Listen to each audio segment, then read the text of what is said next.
Bapak Ibu sekalian yang dikasihi Tuhan Yesus Kristus, mari kita melanjutkan seminar Teologia Integratif sesi ke-8 dengan topik Sikap Etis Teologis Terhadap Kaum LGBT. Kepada penyaji disilakan. Baik, sesi ke-8. Tadi kita mengurus bukan LGBT, PGI. Sekarang mari kita memberi perhatian dari hati kita yang paling dalam, dari kasih kita. Jangan ada sedikit pun sikap negatif terhadap LGBT. Tapi harus ada dari hati yang terdalam, mengasihi mereka sebagai sesama manusia. Ya, karena dengan sikap ini menolong kita untuk berpikir jernih tentang topik LGBT, sekaligus berpikir lebih bebas tentang mengenai kaum LGBT.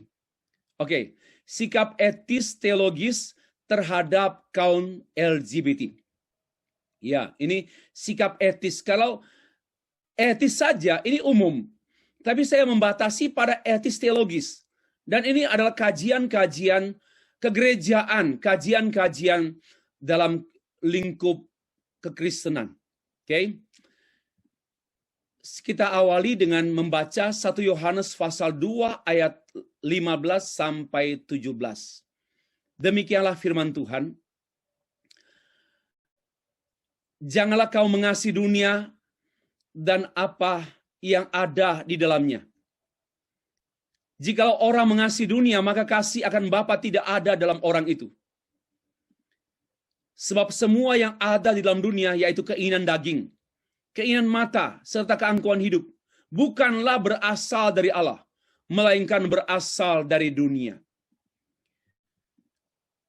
Dan dunia ini sedang lenyap dengan keinginannya. Tetapi orang yang melakukan kehendak Allah, ini etika.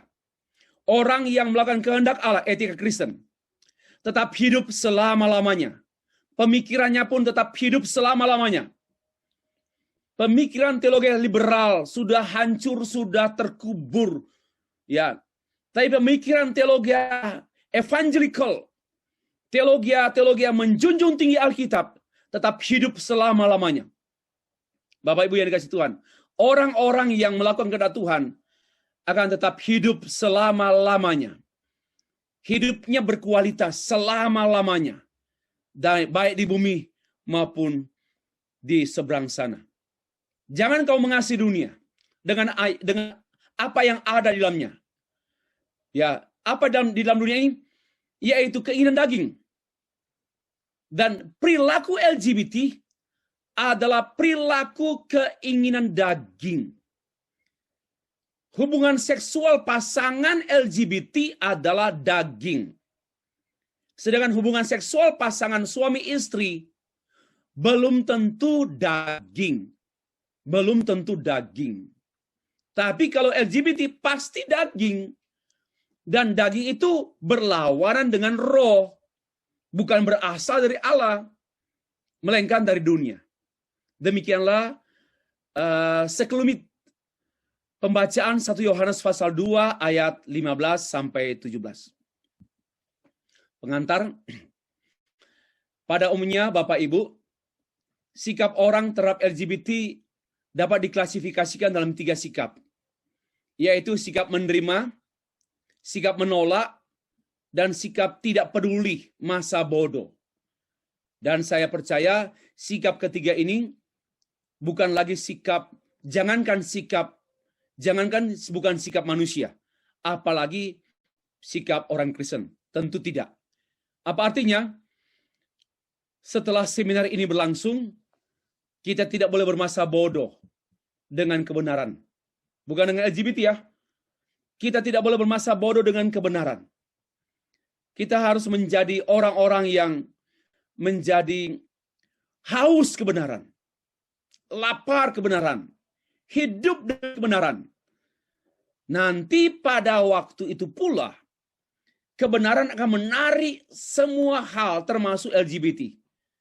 Untuk menjadi perhatian kita. Jadi kita tidak perlu memperdalam LGBT. Kita perlu memperdalam kebenaran. Dan di antaranya ada kebenaran LGBT. Kita tidak perlu memperdalam LGBT. Tidak perlu menjadi ahli LGBT. Tidak perlu. Kita harusnya menjadi ahli kitab suci. Ya, itulah yang absolut. Seorang hamba Tuhan, dosenkah kita, dosen teologiakah kita, pendeta jemaat, penginjil, harus jadi ahli kitab suci. Jangan jadi ahli terampil jangan jadi ahli khotbah. Ya, jangan jadi ahli khotbah. Ahli khotbah itu baru nanti keempat lah. Yang pertama harus jadi ahli kitab. Ya, baru yang keempat ahli khotbah. Sekarang dibalik-balik. Orang berjuang belajar khotbah, enggak belajar Alkitab. Jadi ahli khotbah. Lalu yang dikhotbahkan bukan Alkitab. Itulah penipuan. Kita harus jadi ahli kitab. Ya, bukan ahli konseling. Bukan ahli penginjilan. Ya, bukan ahli penginjilan, tapi ahli Injil. Bukan ahli pembinaan keluarga. Bukan ahli seminar keluarga. Bukan ahli manajemen gereja.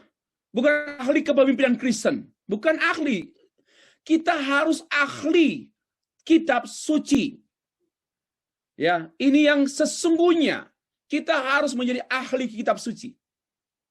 Baru diperlengkapi dengan keahlian-keahlian yang lain.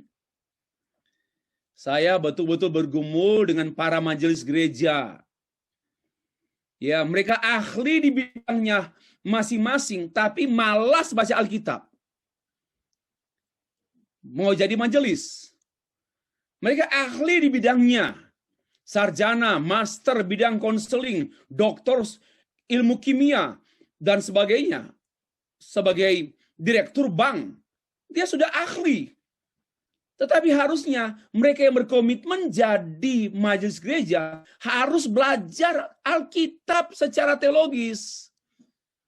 Minimal harus ada pembinaan.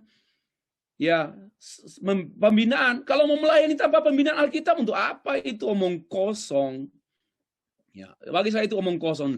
Maka itu coba lihatlah gereja sudah dipimpin oleh majelis-majelis berabad-abad. Gereja bukan makin baik. Harus kembali pada Alkitab. Dengan demikian, saya perhatikan juga, kita hanya tertuju pada dua sikap. Jangan tidak peduli, menerima atau menolak. Tapi menerima secara kritis argumentatif, atau menolak secara kritis argumentatif. Itulah sikap kita. Nah, sekarang sikap etis wajar mendekati kaum LGBT. Ini sikap etis wajar. Adalah sikap pertama kita. Wajar. Jangan menganggap mereka tidak wajar. Ya. Kaum LGBT terus berada dalam tekanan, tidak hanya dihindari, juga dihakimi sebagian orang yang menganggap mereka kotor, jahat, orang yang penyakit dan berdosa. Maka kita jangan sampai tidak wajar. Karena stigma-stigma ini melekat terus dalam diri mereka. Dan kita datang pada mereka tanpa stigma. Nah, untuk itu harus sikap wajar. Tentu menghindari dan menghakimi mereka bukanlah sikap etis Kristen. Apalagi menyebut mereka sebagai homo, banci, bencong. Ini sebenarnya sikap tidak Kristiani. Bencong. Itu tidak Kristiani. Karena kita tidak menghargai orang itu. Orang itu bukan LGBT-nya ya. Kita tidak menghargai orang itu. Janganlah merendahkan dia sebagai LGBT. Tapi lihatlah dia sebagai manusia. Ya, itu diberi perhatian. Sikap dan pengajaran Tuhan Yesus Kristus terhadap orang-orang yang dianggap sampah masyarakat seperti perempuan yang berzina memang berbeda. Orang-orang perempuan yang berzina atau laki-laki yang berzina itu amoral, itu dosa. LGBT yang berperilaku juga sama dengan perempuan berzina, laki-laki berzina. Hanya perempuan berzina itu banyak faktor. Ya, karena mungkin perlu dana, karena apa banyak. Tetapi kalau LGBT berzina, karena tidak perlu apa-apa, memang naturnya dia terbiasa dibentuk oleh kebiasaan berzina, yaitu laki-laki, perempuan. Itu perbedaan. Nah, tetapi saya mau ambil contoh ringan. Contoh ringan berarti perempuan berzina. Contoh berat, laki-laki, perempuan. Enggak ada dalam Alkitab. Kenapa? Itu tidak menjadi pokok perhatian Tuhan untuk ditulis. Kenapa? Sudah selesai. Ya. Tuhan Yesus bangkit, berdiri dan berkata kepadanya, "Hai perempuan, di manakah mereka? Tidak adakah seorang yang menghukum engkau?" Jawabnya, "Tidak ada, Tuhan." Lalu kata Yesus, "Aku pun tidak menghukum engkau." Nah, ini perhatian, pendekatannya Tuhan Yesus. Tuhan Yesus tidak memposisikan diri sebagai orang Yahudi, seperti orang Yahudi di antara itu, pada waktu itu, yang menangkap perempuan tersebut, Yohanes 8, ayat 1-11, menangkap perempuan tersebut, lalu memperhadapkannya pada Tuhan Yesus Kristus. Dan sikap Tuhan Yesus tidak menghakimi, tidak melook down, tidak menghukum dengan melontari dia dengan batu. Ya. Tetapi apa dikatakan? Pergilah dan jangan berbuat dosa lagi. Mulai dari sekarang. Berarti memang betul perempuan, Tuhan tidak kompromi dengan perempuan yang berzina. Tuhan tidak kompromi. Dia tetap mengatakan, jangan berbuat dosa lagi. Jangan berzina lagi. Ya oke. Aku pun tidak menghukum engkau. Aku pun tidak menghukum engkau. Jangan berzina lagi. Berhenti. Oke. Itu sikap Tuhan. Nah, Tuhan Yesus mendekati perempuan Samaria secara wajar. Dan tentu mengenal perempuan tersebut apa adanya. Yohanes 4 tadi tentang Yohanes 8 tentang perempuan Samaria, tentang perempuan yang berzina. Sekarang Samaria dia bercakap-cakap dengan seorang perempuan di sekitar sumur, bukanlah tanpa resiko sosial. Sama dengan pertanyaan Bapak Ibu, bagaimana saya perempuan, Bu, Pak, lalu saya harus melayani seorang lesbian. Saya perempuan, dia perempuan. Nah, sama dengan Tuhan Yesus.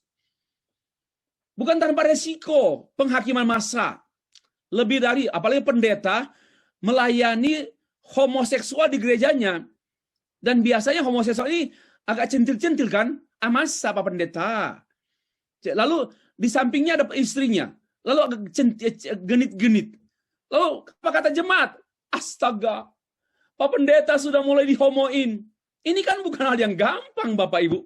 Resiko seorang pendeta. Tapi kan integritas kan tidak akan luput, tidak akan pernah mungkin hanya disimpan di kamar saja. Integritas hamba Tuhan pun justru di tengah-tengah medan laga.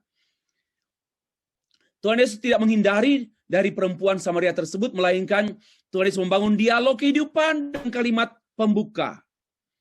Nah, karya ini sudah ditulis oleh Pak Sumi dalam bentuk artikel.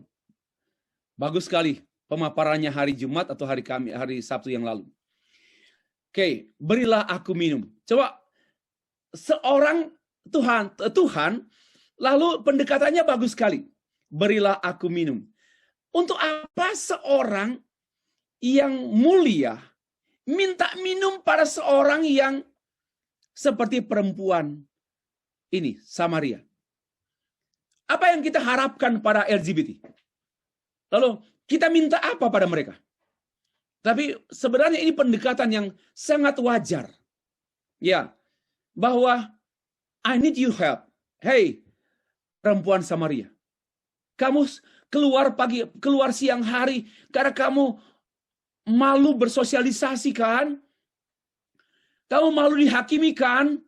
Kamu malu distigmakan? Tapi aku menjumpai engkau dan aku meminta minum. Apa artinya?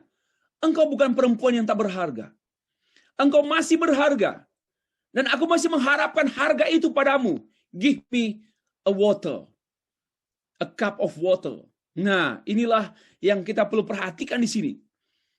Tuhan Yesus melihat, tidak menghakimi, tapi justru memberi penghargaan. I need you.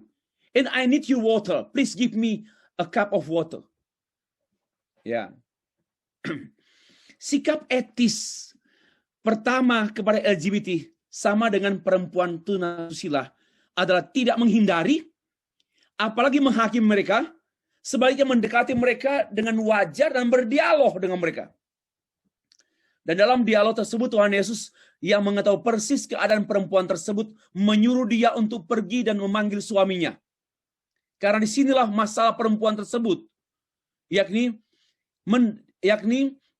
hidup dengan banyak laki-laki namun tanpa ikatan pernikahan.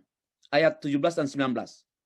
Dengan mendekati dan bersikap wajar kepada mereka, mereka akan terbuka sehingga terbuka juga jalan untuk hidup sebagai sesama manusia yang saling membantu dan menolong dalam segala persoalan hidup. Inilah dialog kehidupan dengan LGBT. Bapak Ibu yang dikasih dan mengasihi Tuhan, kita melangkah kepada sikap etis kedua atau langkah, bukan kedua. Langkah kedua. Langkah kedua. Membedakan orientasi dan perilaku. Kita harus membedakan. Setelah membangun hubungan yang wajar dengan mereka, kita harus membedakan dia ini orientasi seksual sejenis atau perilaku. We should, ya kita harus tahu. Oke, tapi jangan wawancara, jangan wawancara. Dengan bersikap wajar, tidak menghindari, apalagi menghakimi mereka, maka kita akan dapat membedakan mereka yang berorientasi seksual dari mereka yang berperilaku seksual LGBT. Ini sikap etis, ini saya bicara soal sikap etis. Dalam Alkitab kita hanya menemukan nasihat kepada semua orang, tentu termasuk yang berorientasi LGBT, untuk tidak menyerahkan anggota-anggota tubuh menjadi hamba kecemaran dan kedurhakaan, melainkan menjadi hamba kebenaran. Roma 6 ayat 19. Jadi tidak kenal apakah itu mereka yang tunasusila, tuna yang lain dan sebagainya, bukan tunangan, tapi juga mereka yang adalah LGBT, tidak, semua kena. Yaitu jangan menyerahkan anggota-anggota tubuh. Artinya begini, hei Bapak Ibu, teman-teman, adik-adik yang bergumul dengan orientasi seksual sejenis, masih tahap kekurangan. Jangan serahkan anggota tubuhmu untuk menjadi hamba kecemaran, hamba kedurhakaan. Nah, itu artinya dia tahu membedakan. Tuhan, ini belum bisa perilaku seksual sejenis, atau boleh juga orientasi seksual sejenis. Nah, kita temukan mereka berperilaku seksual sejenis. Ini semua ada di buku saya. Khususnya bagi mereka yang berperilaku LGBT, orientasi seksual sejenis, berperilaku, tentu penilaian kita harus mengacu pada penilaian Alkitab. Bahwa mereka adalah orang-orang yang bertentangan dengan penetapan Allah yang sempurna, dipengaruhi oleh kuasa dosa dan menghasilkan dosa, berlawanan dengan maksud penciptaan Allah, hubungan yang tidak wajar dan amoral, bertentangan dengan prinsip prokreasi, tidak mau tahu karena kedegilan hati, hubungan yang tidak sepadan, nggak cocok, nggak serasi, nggak sesuai, bukan menjadi tujuan Tuhan, bukan menjadi tujuan Allah, manipulatif. Karena apa? Karena tidak alamiah. Kenapa? Maka manipulasi. Ya, dibuat-buat artificial, maksud saya. Hubungan yang tidak unik. Ya, kenapa? Perempuan-perempuan, mana uniknya? Laki-laki, mana uniknya? Berdasarkan hawa nafsu, di luar perjanjian Allah, tidak dalam berkat Allah, penyimpangan, persundalan, kecacatan. Inilah penilaian Allah terhadap perilaku LGBT. Perilaku LGBT. Nah, kita sudah tahu, oh, ini mereka seperti ini. Kita sudah membedakan orientasi dan perilaku. Nah, oke, kita menjumpai yang kita layani atau yang kita temani itu adalah perilaku. Apa sikap kita? Mari kita belajar. Lalu apa sikap etis terhadap mereka yang berperilaku LGBT? Kita mengacu pada apa yang Tuhan Yesus lakukan. Sikap Tuhan Yesus kepada Sakeus. Sakeus distigmatisasi oleh masyarakat Yahudi, bahkan oleh tokoh agama, sebagai orang berdosa, sampah masyarakat. Karena dia adalah pengumpul pajak-pajak rakyat Yahudi yang dibersetor ke Kaisar Romawi yang sebagai penjajah. Nah, Sakeus beda dengan LGBT, bukan LGBT dia. Tetapi apa yang menjadi pergumulan Sakeus sama digumuli oleh kaum LGBT. Sakeus itu orang sendirian, nggak ada teman, kecuali orang minta-minta. Atau mungkin pendeta datang minta persembahan atau minta dana pembangunan gedung gereja lah. Ya, hanya mau minta uang saja karena dia kan orang kaya. Nah, tokoh-tokoh agama yang minta uangnya Sakeus. Tapi padahal sebenarnya mereka yang memberi stigma negatif kepada Sakeus. Nah, Tuhan jauh-jauh sengaja datang untuk Sakeus. Bukan hanya numpang lewat, memang mau ke Yeriko dan dia datang. Nah, perhatikan. Stigma masyarakat, perhatikan. Ia menumpang di rumah orang berdosa. Tuhan Yesus menumpang di rumah orang berdosa. Ya, stigmanya Sakeus orang berdosa. Jadi bagaimana kita melayani para pendeta jemaat, melayani LGBT di gereja? Ini Bapak Pendeta kok nih sekarang sudah hobi homo. Siap saja. Siap saja. Jadi Bapak Ibu yang terpanggil untuk melayani secara spesifik kelompok-kelompok atau sesama manusia yang adalah berkecenderungan homoseksual, siap saja label juga stigmatisasi yang sama dengan mereka. Lalu ayat Markus 2 ayat 16. Mengapa ia makan bersama-sama dengan pemungut cukai dan orang berdosa? Wow. Tuhan Yesus. Jadi kita hamba Tuhan sangat-sangat menghadapi tantangan ya seperti ini. Kita mau menghindari mereka diomongin, kita terlalu dekat dengan mereka diomongin, bisa salah tingkah. Ya, kita mau melayani sungguh-sungguh kaum LGBT, dicurigai. Kita juga tidak peduli dengan mereka karena takut tertular, kita juga diomongin. Nah, sama-sama dialami oleh Sakeus, tetapi kita mengacu pada Tuhan Yesus. Landasan sikap etis Tuhan Yesus yaitu sebab anak manusia datang untuk mencari dan menyelamatkan yang hilang. Ini yang menstimulasi kita. Ini yang menstimulasi kita. Yaitu anak manusia. The Son of Man came and to seek for and to save the lost. Inilah motif kita menjangkau. Memang begini, saya pasti memastikan LGBT itu, PGI akan marah. Nggak bisa Pak Stefri bilang itu hilang. Kata hilang ini, banyak pendukung LGBT tidak menyetujui kalau LGBT disebut yang hilang. Maka ini nggak dianggap cocok untuk mereka. Ayat ini nggak cocok untuk LGBT. Tapi kita sebagai orang percaya sungguh-sungguh akan melihat figur Yesus sebagai model dan modal untuk menjangkau LGBT. Setelah mengetahui seseorang berorientasi dan berperilaku LGBT, maka kita menentukan sikap etis selanjutnya.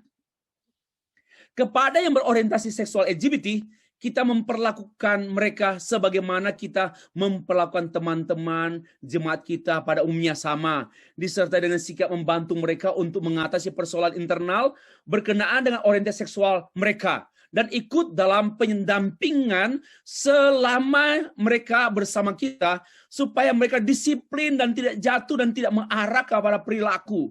Mereka tidak berlanjut pada perilaku. Itu kalau kita menemukan, yang saya dekati dengan wajar adalah orang yang berorientasi saja, belum berperilaku. Oke.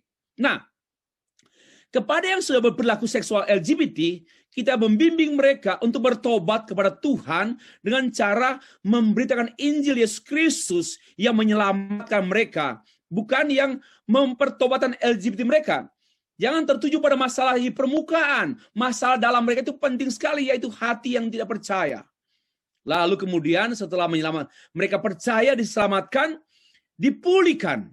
bukan memulihkan LGBT mereka. Tapi yang paling utama, memulihkan status mereka. Unbeliever becomes believer. Itu yang utama. Baru kemudian mengikuti. Ada kontrol diri, Roh Kudus sudah mendiami dia baca Alkitab, ada perubahan, ada komitmen besar, nggak mudah menyerah lagi, nggak mudah digoda lagi, dan sebagainya. Ikut pemuritan. Okay. Sikap yang selanjutnya, bukan ketiga, sikap selanjutnya, yaitu sikap mengasihi orangnya, membenci LGBT-nya. Ya, membenci perilaku LGBT-nya. Dan menolong kelemahannya. Inilah sikap etis selanjutnya. Memang sangat mudah membicarakan kasih, apalagi kasih yang kita terima dari Allah dalam Yesus Kristus. Namun banyak orang tidak merasakan kasih kita. Tidak merasakan kasih kita. Di antaranya orang-orang kecil, wong cilik. Orang-orang yang tidak menguntungkan, termasuk orang-orang yang terbuang. Karena dianggap sampah. Seperti kaum LGBT. Karena kasih Allah Bapa memberikan anaknya kepada kita, Yohanes 3:16. Dan karena kasih Kristus, ia telah menyerahkan nyawanya untuk kita. Maka dengan demikian semestinya kita orang percaya, kita gereja, kita hamba Tuhan, menyerahkan nyawa bagi LGBT. Menyerahkan nyawa kita bagi saudara-saudara kita. Di antaranya bagi saudara-saudara kita yang sedang apakah berperilaku LGBT atau berorientasi LGBT. Ya, menyerahkan nyawa apa artinya? Prinsipnya apa? Melayani dan rela berkorban. Dalam hal ini, Yesus Kristus sebagai modal dan model kasih menjangkau orang-orang seperti kita dulu dijangkau oleh Tuhan. Kita tidak lebih baik dari orang-orang yang kita dulu waktu kita masih hidup di luar Tuhan, ya di luar gereja, hidup kita tidak lebih bagus juga dari kaum LGBT yang bergumul, sama-sama pendosa. Jangan mengganti. Bagi saya, LGBT itu hanyalah permukaan luar. Tapi permukaan dalam, LGBT berperilaku. LGBT adalah permukaan dalamnya, bagian dalamnya adalah pendosa. Sama halnya kita. Waktu kita belum percaya Tuhan sungguh-sungguh, kita sama juga dengan mereka. Maka jangan tertipu dengan LGBT, dengan perilakunya atau dengan orientasinya. Kita harus fokus kepada yang menjadi fokus Tuhan Yesus. Ya, Tuhan Yesus tidak berfokus pada berapa suaminya perempuan ini. Tidak berfokus kepada perilaku perempuan ini yang adalah tuna susila. Tetapi dia langsung saja, jangan berbuat dosa lagi. Ini penting sekali. Jangan berbuat dosa lagi. Orang yang belum memperlakukan kaum LGBT dengan menerima mereka sebagai pribadi yang berharga di mata kita, yaitu mereka yang dikasihi oleh Allah, yang karena Kristus oleh karenanya Kristus datang. Orang-orang tersebut belum mengalami kasih Allah. Masih menghindari LGBT, masih apatis dan masih acuh tak acuh. Kita mendengarkan firman Allah. Kita belum betul-betul mengalami kasih Allah. Karena Tuhan Yesus datang untuk mencari orang berdosa dan orang yang berkesusahan untuk bertobat. Jadi pertobatan kaum LGBT bukanlah semata-mata berkenaan dengan perilaku LGBT mereka, melainkan karena dosa tidak percaya yang terungkap pada perilaku LGBT mereka. Setiap kali Tuhan Yesus menyembuhkan orang sakit, ia berkata, dosamu, bukan berkata, penyakitmu sudah hilang. Setiap kali Tuhan Yesus menyembuhkan orang sakit, dia tidak berkata, kamu sudah sembuh. Tidak. Dia seringkali berkata, dosamu sudah diampuni. Karena ada dosa perilaku LGBT tidak pernah lepas dari akarnya dosa manusia berdosa.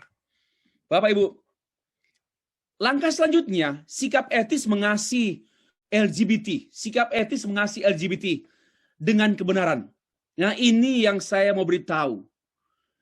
Para pendukung LGBT menipu kaum LGBT karena mereka mengasihi LGBT dengan kepura-puraan tanpa kebenaran. Dan kita yang mengasihi LGBT yang kebenaran akan dibenci mungkin juga oleh LGBT. Akan dibenci oleh orang-orang yang adalah pengagum dan pengagum human right, termasuk pengagum LGBT. Karena kita mau mengasihi LGBT dengan kebenaran. Para pendukung, ya saya sudah katakan itu, menekankan kasih dalam menyikapi fakta LGBT, ya kasih. Kita harus mengasihi LGBT.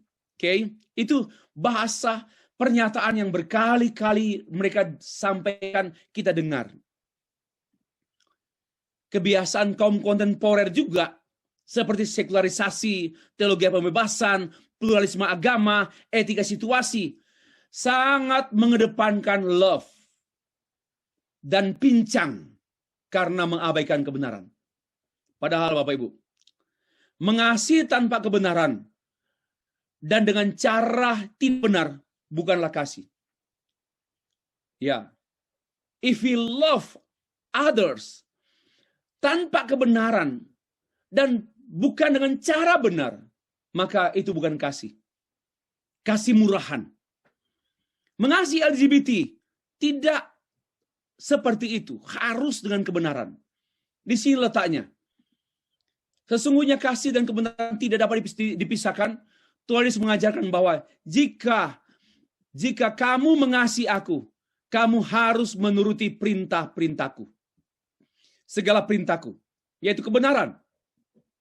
Jika engkau mengasihi aku, kamu menuruti kebenaranku.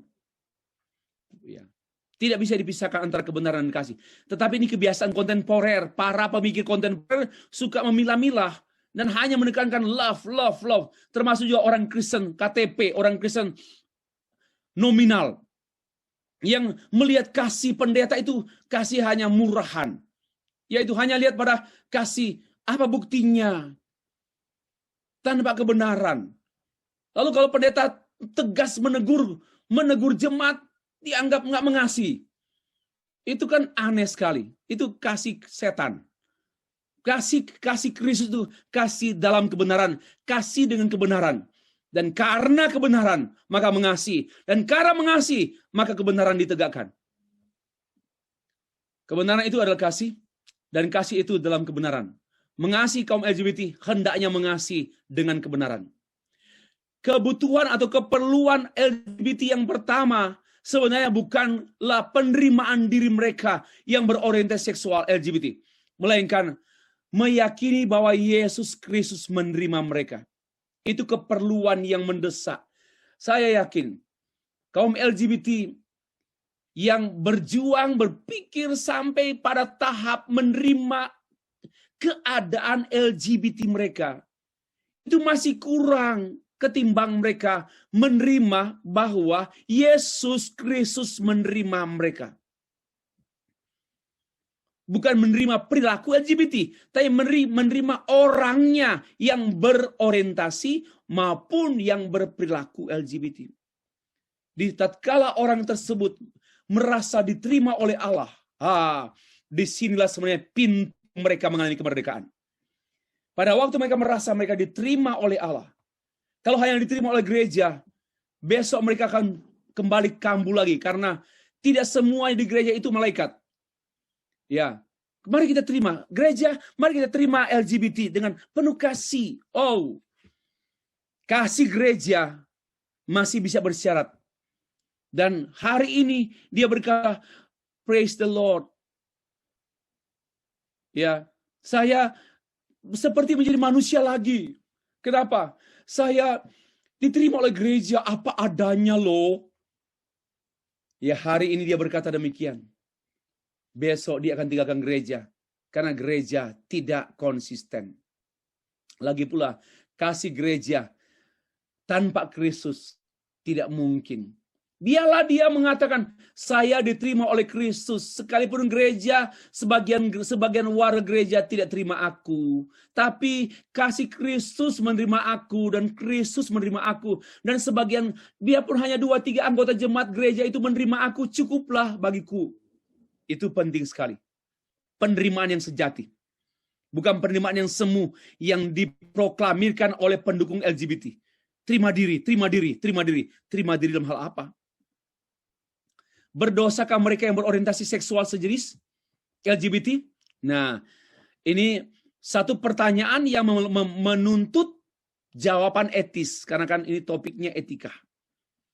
Tuhan Yesus berfirman, setiap orang yang memandang perempuan serta menginginkannya sudah berzina dengan dia di dalam hatinya. Matius 5 ayat 28. Secara khusus dalam konteks pernikahan, ya, yakni keinginan seksual dengan pasangan orang lain. Keluaran 20 ayat 17.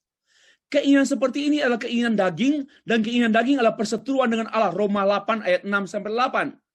Ini adalah sikap etis Kristen terhadap mereka yang berorientasi seksual sejenis.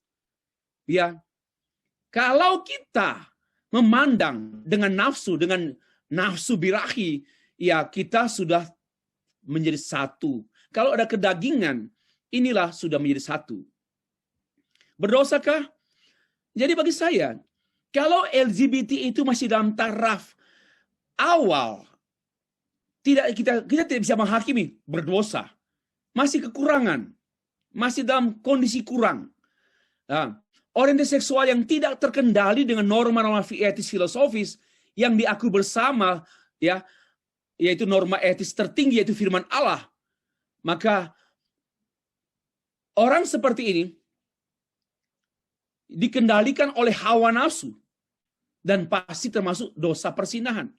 Sedangkan orientasi seksual sejenis dalam kondisi kekurangan dan tidak sama dengan dosa, namun keadaan demikian sangat besar kemungkinan akan mendorong dia pada kejatuhan berdosa dan jatuh dan berdosa, karena daya tarik ini yang harus dikontrol oleh norma etis tertinggi, yaitu firman Allah.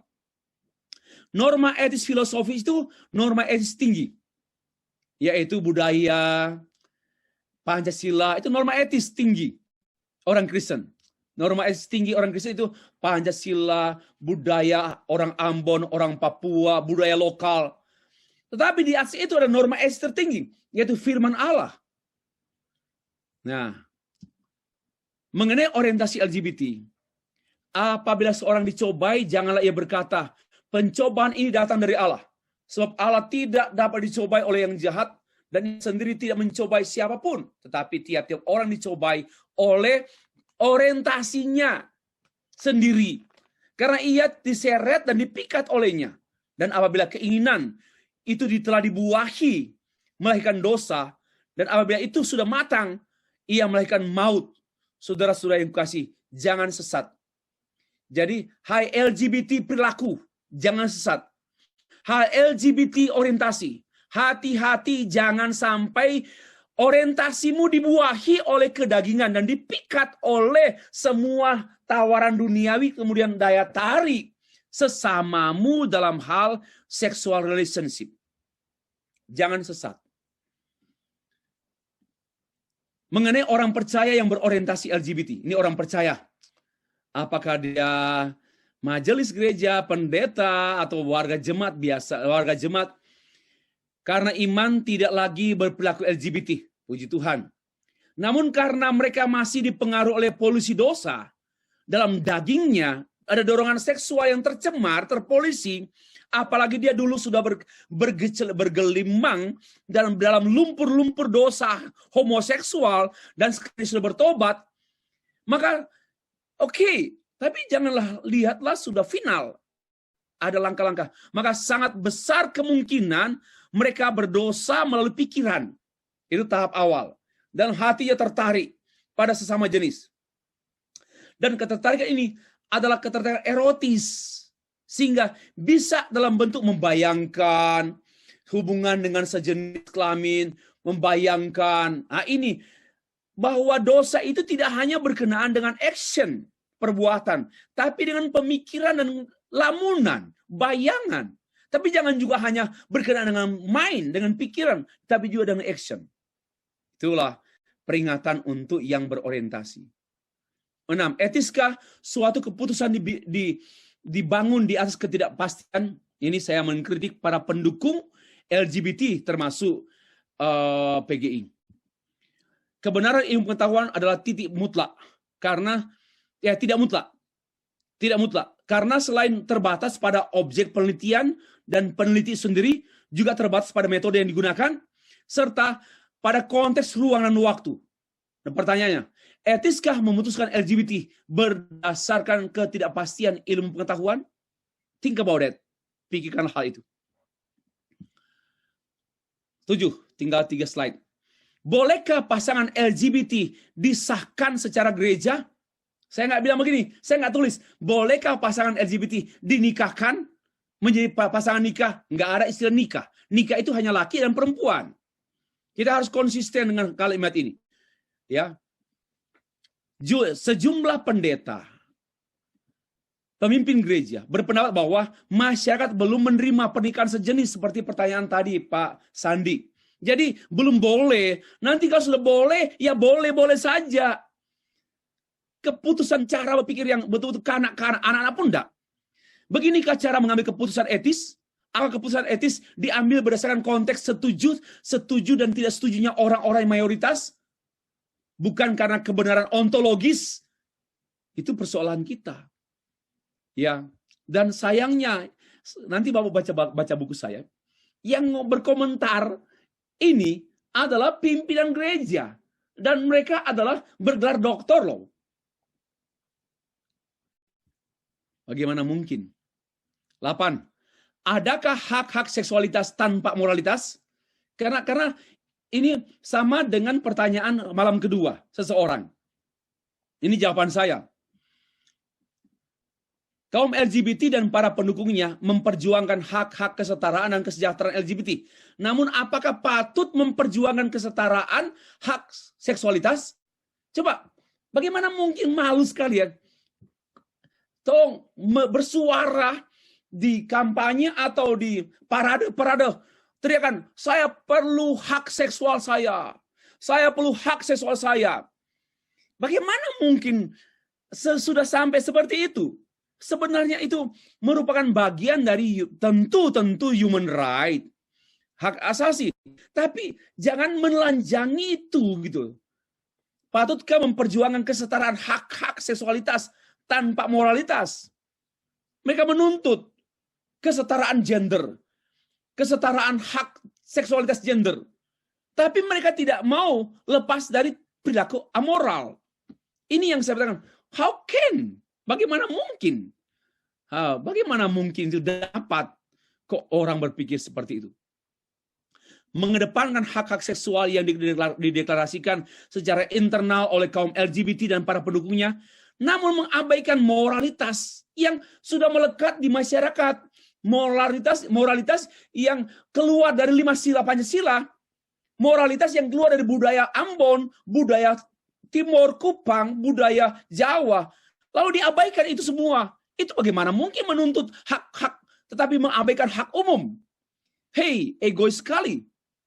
Coba, lalu mengabaikan moralitas agama yang bertolak dari agama.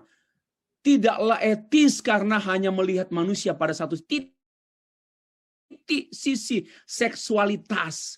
Tidak melihat moralitas, lingkungan, budaya yang sudah terbukti menjamin stabilitas dunia. Hei para presiden bangsa-bangsa, hati-hati.